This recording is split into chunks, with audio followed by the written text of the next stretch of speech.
A very good morning to all of you students. This is your Sonali Miss, and today we are going to discuss how historical and geographical factors influences the diversity of a region. Okay बच्चे, तो ये सब हम पढ़ेंगे आज के topic में. So let's start. Let us try to understand what we mean when we say that historical and geographical factors influence the diversity of a region. We can do this by reading about life in two different parts of the country, Kerala and Ladakh. Okay बच्चे, अब हम ये चीज़ समझने की कोशिश करेंगे कि कैसे हिस्टोरिकल और जोग्राफिकल फैक्टर्स जो है एक जगह के वो डाइवर्सिटी लाते हैं, ठीक है, एक रीजन में. ठीक है, तो ये सब हम कैसे पढ़ेंगे, हम इसको समझेंगे by reading about the life. हम किसकी लाइफ को रीड करके in two different parts of the country, हमारी कंट्री के दो डिफरेंट पार्ट्स में, एक केरला और लद्दाख में पढ़ के. ठीक है, केरला और लद्दाख के बारे में पढ़ेंगे और हम ये पता करेंगे कि कैसे जो हिस्टोरिकल और जोग्राफिकल फैक्टर्स हैं वहाँ के वो डाइवर्सिटी लाते हैं उन पर्टिकुलर रीजन में. समझ आ रही है कि कैसे जो किसी भी रीजन की हिस्ट्री और जोग्राफिकल फैक्टर्स हैं वो इन्फ्लुएंस करते हैं डाइवर्सिटी को किसी भी रीजन की, कि कैसे डाइवर्सिटी उनकी वजह से आ जाती है. ये सब हम इस टॉपिक में पढ़ने वाले हैं. ओके बच्चे, उससे पहले आप यहाँ पे देखिए, आपके लिए एक्टिविटी है एक. आपने क्या करना है, मैप ऑफ इंडिया लेना है, उस पर लोकेट करना है केरला और लद्दाख, और आपने क्या करना है, लिस्ट बनानी है 3 चीज़ों की. ठीक है, अलग अलग लोकेशन पे जो हमारे पास है ना ये रीजन्स, वो कैसे इन्फ्लुएंस करते हैं. द फूड पीपल ईट, की केरला और लद्दाख में जो लोग हैं वो क्या खाते हैं. द क्लोथ्स दे वेयर, वो कैसे कपड़े पहनते हैं. And the work they do, और वो क्या काम करते हैं. तो ये आपकी एक्टिविटी है. आपने मैप पे लोकेट करना है केरला और लद्दाख, और क्या पता करना है कि वहाँ के लोग अलग अलग, आपने डिफरेंस टाइप लिखना है ये, कि केरला में लोग क्या खाते हैं और लद्दाख में क्या खाते हैं. केरला में लोग कैसे कपड़े पहनते हैं और लद्दाख में कैसे कपड़े पहनते हैं, एंड काम जो है वो केरला और लद्दाख में क्या क्या करते हैं लोग. ओके बच्चा, नाउ आप यहाँ पे देख सकते हो the dry barren landscape of mountainous desert of Ladakh. ठीक है, एक ड्राई बैरन आपको डेजर्ट दिखाया गया है. ठीक है, बैरन लैंडस्केप दिखाया गया है माउंटेनियस डेजर्ट का ऑफ लद्दाख. क्लियर बच्चे. Now moving further, union territory of Ladakh is desert in the mountains in the northern part of the India. ठीक है, अब जो यूनियन टेरिटरी है लद्दाख की वो क्या है, डेजर्ट है. कहाँ पे लोकेटेड है वो, माउंटेन्स में in the northern part of India. Okay बच्चे, now very little agriculture is possible here since this region does not receive any rain and is covered in snow for a large part of the year. Okay, fine. अब आपको पता है agriculture के लिए क्या essentials necessary है. एक तो रेनफॉल होनी चाहिए, ठीक है, ऊपर से फर्टाइल लैंड होनी चाहिए. ठीक है, बट यहाँ पे बहुत कम एग्रीकल्चर होता है. क्यों होता है कम एग्रीकल्चर, क्योंकि एक ऐसा रीजन है जहाँ पे कोई भी बारिश नहीं होती है. This region is covered mostly with snow for a large part of the year. पूरे साल की ज़्यादातर क्या होता है इस रीजन पे, स्नो ही रहती है. ठीक है, तो इसलिए यहाँ पे एग्रीकल्चर करना तो बहुत मुश्किल है. ठीक है, there are very few trees that can grow in the region, और बहुत कम पेड़ हैं जो यहाँ पर ग्रो करते हैं इस रीजन में. ठीक है, और ड्रिंकिंग वाटर के लिए people depend on the melting snow during the summer months. Summer months में लोग पीने के पानी के लिए किस पे डिपेंड करते हैं, मेल्टिंग स्नो पे. ओके बच्चा, now people here keep sheep and goats. यहाँ पे लोगों ने क्या रखे होते हैं, शीप और गोट्स रखी होती हैं. ठीक है, तो जो गोट्स हैं इन रीजन्स की वो स्पेशल होती हैं. क्यों स्पेशल होती हैं यहाँ की goats, because they produce pashmina wool, क्योंकि वो क्या प्रोड्यूस करती हैं, पश्मीना वूल प्रोड्यूस करती हैं. This wool is priced and pashmina shawls cost a lot of money. और ये जो वूल जो है ये बहुत महंगी होती है, और pashmina shawls as you all know it cost a lot of money, बहुत महंगे आते हैं ये. Okay, so the people in Ladakh carefully collect the wool of the goats and sell this to travelers from Kashmir. तो लोग क्या करते हैं लद्दाख के, बहुत ध्यान से ये जो वूल है गोट से कलेक्ट करते हैं और इनको बेच देते हैं to the traders of Kashmir. ठीक है, कश्मीर के ट्रेडर्स को बेच देते हैं. ठीक है, उनसे मनी लेकर.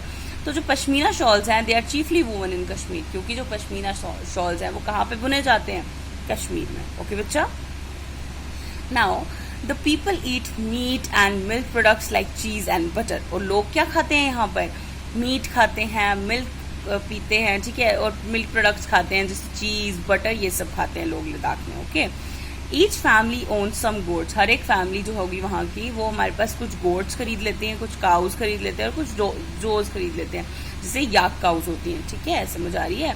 तो ये हमारे पास उनके कैटल्स होते हैं जो उनके पास होते हैं. Now, being a desert did not mean that Ladakh did not attract its share of traders. ठीक है, अब डेजर्ट है इसका मतलब ये नहीं है कि लद्दाख जो है उसमें ट्रेडर्स नहीं जाते, कि वो अट्रैक्ट नहीं करता ट्रेडर्स को. It was considered a good trade route. Ladakh को एक अच्छा ट्रेड रूट माना जाता है. ठीक है, बहुत सारे ट्रैवलर्स वहाँ पर जाते हैं. ठीक है, as it has many passes. और वहाँ पे लद्दाख में क्या है, बहुत सारे पासिस हैं, ये तो आपको पता ही है. Through which caravans travel to what is today called Tibet, जहाँ से कारवांस ट्रैवल करते हैं और जिसको आज हम क्या बोलते हैं, तिब्बत बोलते हैं. ओके बच्चा. Now these caravans carried textiles and spices, raw silk and carpets. अब इन caravans में क्या होता है, टेक्सटाइल्स होती हैं, ठीक है, उसके बाद स्पाइसेस होते हैं, मसाले होते हैं, उसके बाद रॉ सिल्क होता है, कच्चा सिल्क होता है, और कारपेट्स होते हैं. ठीक है, समझ आ रही है. तो ये सब हमारे पास इन कारवांस के साथ ट्रैवल करता है. कारवान ने क्या कैरी किया होता है, textile, spices, raw silk and carpet. Okay बच्चा. Now Buddhism reach Tibet via Ladakh. ठीक है, बुद्धिज्म जो है वो तिब्बत कैसे पहुंचा, लद्दाख के थ्रू. समझ आ रही है. Ladakh is also called little Tibet. Ladakh को हम और क्या बोलते हैं, लिटिल तिब्बत भी बोलते हैं. और इस्लाम भी यहाँ पे इंट्रोड्यूस हुआ था इस रीजन में मोर देन 400 ईयर्स एगो. 400 साल पहले इस्लाम भी इस रीजन में इंट्रोड्यूस हुआ था. और there is a significant Muslim population here. और अब क्या है, बहुत ज्यादा इंपॉर्टेंट मुस्लिम पॉपुलेशन लद्दाख में है. Clear. Ladakh has a very rich oral tradition of songs and poems. Ladakh में एक ऑरल ट्रेडिशन है सॉन्ग्स और पोएम्स का. ठीक है, बहुत अच्छा ट्रेडिशन है ये सॉन्ग्स और पोएम्स का जो लद्दाख में देखने को मिलता है. ओके बच्चे. Now local versions of the Tibetan national epic, the Kesar Saga, are performed and sung by both Muslims and Buddhists. और जो लोकल वर्जन है तिबेतियन नेशनल एपिक का, ठीक है, तो वो जिसको केसर सागा बोलते हैं, वो परफॉर्म किया जाता है और गाया जाता है मुस्लिम्स और बुद्धिस्ट दोनों के द्वारा. ठीक है, मुस्लिम्स और बुद्धिस्ट जो हैं वो दोनों क्या केसर सागा को परफॉर्म भी करते हैं और गाते भी हैं, जो हमारे पास क्या है, नेशनल एपिक है तिब्बत का. ओके बच्चा. नाउ अब लद्दाख की तो बात कर ली हमने. ठीक है, अब यहाँ पे देख सकते हो वुमेन वीविंग अ पश्मीना शॉल, जो हमारे पास कहाँ होता है, लद्दाख में. समझ आ रही है. मोस्टली कश्मीर में होता है बट लद्दाख में भी पश्मीना वूल को कलेक्ट किया जाता है. क्लियर बच्चा. Now moving to Kerala. Ladakh के बारे में तो पढ़ लिया हमने, वहाँ घूम लिया कि क्या क्या होता है वहाँ पे, क्या इंपॉर्टेंट चीजें हैं, लोग क्या खाते हैं, ठीक है, क्या करते हैं, तो ये सब हमने पढ़ लिया लद्दाख के बारे में. अब हम बात करने वाले हैं केरला के बारे में कि केरला कहाँ पे है और केरला में कैसा है सब कुछ. ठीक है, कहाँ पे लोकेटेड है, लोग क्या खाते हैं वहाँ पे, क्या करते हैं, ये सब हम पढ़ेंगे. ठीक है, यहाँ आप देख सकते हो Kerala is a state in the south west corner of India. South west corner of India में जो केरला है वो लोकेटेड है. It is surrounded by the sea on one side and hills on the other. और हमारे पास केरला में क्या है, एक साइड से समुद्र से हमारे पास ये क्या है, सराउंडेड है, और एक साइड से हिल्स से. समझ आ रही है. ठीक है, एक साइड पे क्या है, इसके सी है, और एक साइड पे क्या है, हिल्स है. ठीक है, देख सकते हो. Now a number of spices like pepper, cloves and cardamoms are grown on the hills. जो बहुत सारे स्पाइसेस हैं, मसाले हैं, जैसे पेपर, ठीक है, और क्लोव्स और कार्डम. पेपर क्या होता है, मिर्ची.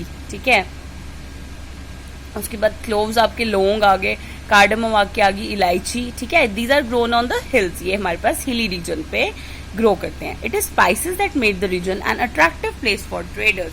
अब made the region an attractive place for traders. अब हमारे पास ये स्पाइसेस हैं केरला के, जो इसको एक जो केरला को एक अट्रैक्टिव प्लेस बना देते हैं ट्रेडर्स के लिए. समझ आ रही है आपको. अब यहाँ से तो चाइनीज फिशिंग नेट्स आप यहाँ देख सकते हो, दिख रहे हैं आपको कि कैसे उन्होंने फिशिंग नेट्स बनाए हैं. ठीक है, फिशेस को कलेक्ट करने के लिए. Now moving to our topic कि क्या पढ़ रहे थे हम, हाँ, कि स्पाइसेस जो हैं उन्होंने केरला को एक अट्रैक्टिव प्लेस बना दिया है फॉर ट्रेडर्स. ओके बच्चे. Jewish and Arab traders were the first to come here.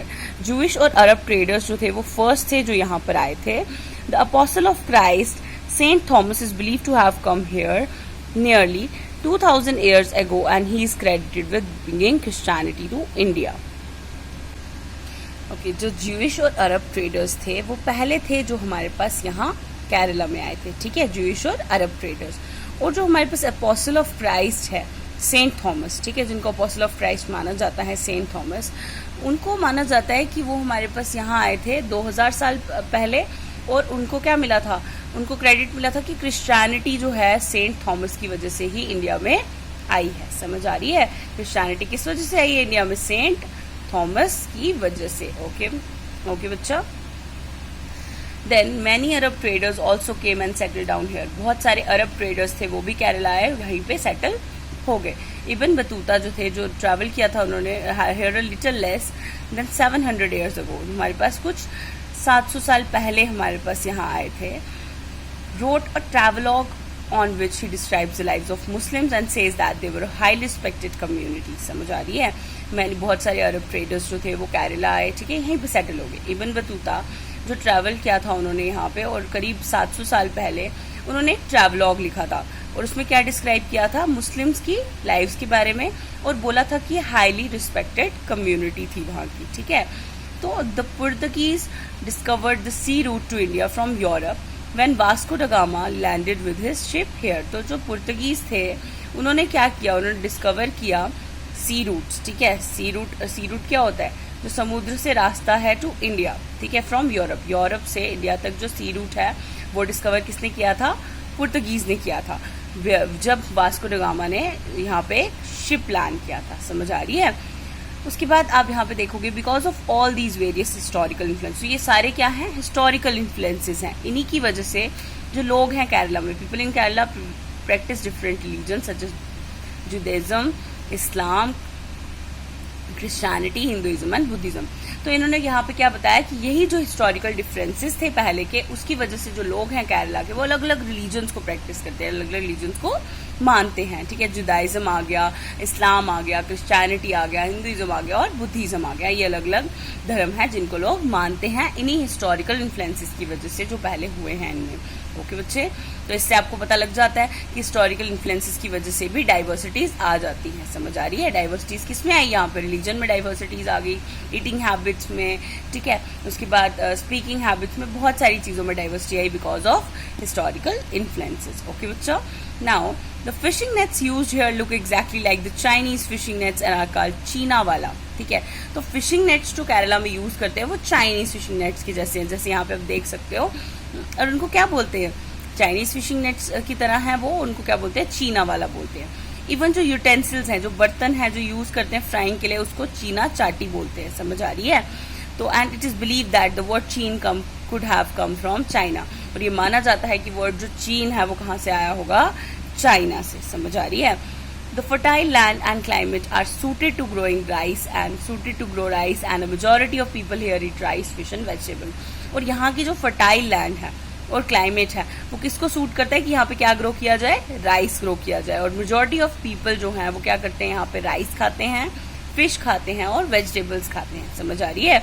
तो वहाँ पे आप अडेप्टेशन देख सकते हो लोगों की उसके अकॉर्डिंग कि वहाँ पे फर्टाइल लैंड है और क्लाइमेट किसको सूट करता है कि वहाँ पे राइस ग्रो किया जाए। तो लोग मेजॉरिटी वहाँ पे क्या खाते हैं, राइस खाते हैं और फिश और वेजिटेबल्स खाते हैं। समझ आ रही है आपको। अब यहाँ पे नीचे देख सकते हो, the boat race is an important part of the Onam festival celebrated in Kerala. और केरला में सबसे जो इम्पोर्टेंट पार्ट है ओनम फेस्टिवल का वो क्या है, बोट रेस, जो हमारे पास केरला में सेलिब्रेट किया जाता है। ओके बच्चे, अब केरला के बारे में भी पढ़ लिया हमने।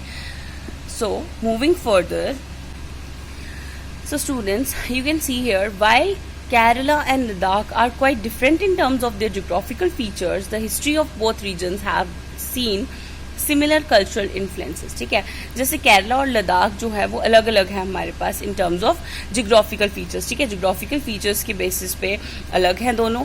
ठीक है, कि कैसा हमारे पास वहाँ की जियोग्राफी है, कैसे एरियाज हैं वहाँ पे। ठीक है, समझ आ रही है।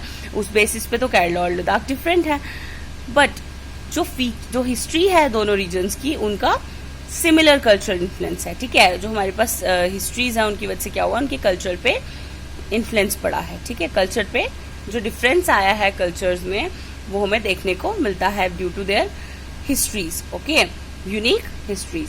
Both regions were influenced by Chinese and Arab traders. ठीक है, हम यहाँ पे देख सकते हैं कि दोनों रीजन्स जो हैं केरला और लद्दाख, वो किससे इन्फ्लुएंस्ड हैं? चाइनीज और अरब ट्रेडर्स से इन्फ्लुएंस थे.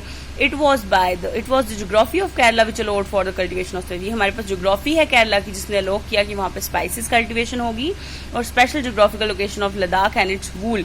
और हमारे पास स्पेशल ज्योग्राफिकल लोकेशन जो थी लद्दाख की उसकी वजह से और उसके वूल की वजह से, जिसकी वजह से जो पश्मीना वूल था उसकी वजह से ट्रेडर्स जो है वो इन रीजन्स पे आए. समझ आ रही है? वहां पे केरला में स्पाइसेस के लिए और लद्दाख में पश्मीना वूल के लिए, इस वजह से ट्रेड वहां पे चल पड़ा. तो 10 जो हिस्ट्री और ज्योग्राफी थी are often tied in cultural life of a region. तो इसलिए आपको यहाँ से पता लग सकता है, आपने ये जो अभी हमने केरला और लद्दाख के बारे में पढ़ा उससे हमें ये समझ आ गया कि हिस्ट्री और ज्योग्राफी जो है उसकी वजह से कैसे वो हमारे पास कल्चरल लाइफ से बंधी हुई है एक पर्टिकुलर रीजन के. समझ आ रही है? और कैसे उसकी वजह से इन्फ्लुएंसेस आते हैं, कैसे उनकी वजह से डाइवर्सिटीज ऑकर करती हैं. The influence of diverse cultures is not merely a thing of past. Our present lives are all about moving from place to place for work, and with each move our cultural traditions and ways of life slowly become part of the new place we are in. So बच्चे आप यहाँ पे देख सकते हो कि जो influence है डाइवर्स कल्चर्स का, अलग अलग कल्चर्स का, वो एक पास्ट की चीज़ नहीं है. It is not merely a thing of past. हमारी जो प्रेजेंट लाइफ्स है वो पास्ट से रिलेटेड नहीं है. डाइवर्स कल्चर्स का इन्फ्लुएंस वो हमारी इवन प्रेजेंट लाइफ से भी रिलेटेड है कि हमारे जो मूविंग है एक जगह से दूसरी जगह फॉर वर्क, एंड हर एक जो मूव है हमारा कल्चरल ट्रेडिशंस को लेके, और जो वे है लाइफ को, जो वे हमारी लाइफ का, वो हमारे पास कैसे बने जा रहा है, वो हमारे पास धीरे धीरे एक नई जगह का पार्ट बने जा रहा है जहाँ पे हम हैं. समझ आ रही है? तो ये भी हमारी हिस्ट्री से डिपेंड करता है, हिस्ट्रीज पे डिपेंड करता है, और हमारी न्यू लाइफ पे डिपेंड करता है कि कैसे इन्फ्लुएंसेस हमारे ऊपर आ रहे हैं और हम कैसे अपनी लाइफ को चेंज कर रहे हैं उस जगह के अकॉर्डिंग जहाँ पे हम रह रहे हैं. ओके बच्चे. Now similarly in our own neighborhoods we live close to the people from several communities. Similarly आप मान लो जैसे अब अपने ही नेबरहुड में, ठीक है, अपने आप क्लोज रहते हो उन लोगों के जो अलग अलग कम्युनिटीज़ को बिलोंग करते हैं. तो हमारी डेली लाइफ जो है वो they are about the ways in which we do things together. और हमारी डेली लाइफ किस पर डिपेंड करती है कि वो वाली जो हमारे पास सारी चीज़ें हम एक साथ करते हैं. And hear stories about each others life. अब एक दूसरे की ज़िंदगी के बारे में स्टोरीज सुनते हैं, कस्टम और ट्रेडिशंस के बारे में स्टोरीज सुनते हैं. तो इस वजह से क्या होता है, एक हमारी लाइफ स्टाइल में चेंज आ जाती है और हमारे जो पास्ट हिस्ट्रीज़ हैं और प्रेजेंट है वो मिक्सअप हो जाता है और एक नई चीज़ निकल के आ जाती है. तो इससे आपको पता लग सकता है कि कैसे जो कल्चरल ट्रेडिशंस हैं और हिस्टोरिकल जो यूनिक हिस्ट्रीज होती हैं किसी जगह की, वो इन्फ्लुएंस करती हैं डाइवर्सिटीज़ को, कि अलग अलग डाइवर्सिटीज़ इन्हीं वजह से आती है. समझ आ रही है? ट्रेडर्स के एंटर करने से, ठीक है, और कोई आ गया वहाँ पे न्यू रिलीजन लेकर, ठीक है, जैसे आपने पढ़ा लद्दाख और केरला में, तो वैसे ही डाइवर्सिटीज़ ऑकर करती हैं. तो आई होप स्टूडेंट्स आपको क्लियर हुआ होगा कैसे किसी भी जगह के हिस्टोरिकल इन्फ्लुएंसेस जो है वो डाइवर्सिटी लाते हैं और कल्चरल इन्फ्लुएंसेस भी डाइवर्सिटी को क्रिएट करने में हेल्प करते हैं. समझ आ रही है? तो आज का लेक्चर हमारा इतना ही है. हम नेक्स्ट लेक्चर में डिस्कस करेंगे. अगर आपको कोई भी डाउट है, कोई ऐसी चीज़ है जो क्लियर नहीं हो रही है, आप पूछ सकते हो. Thank you students.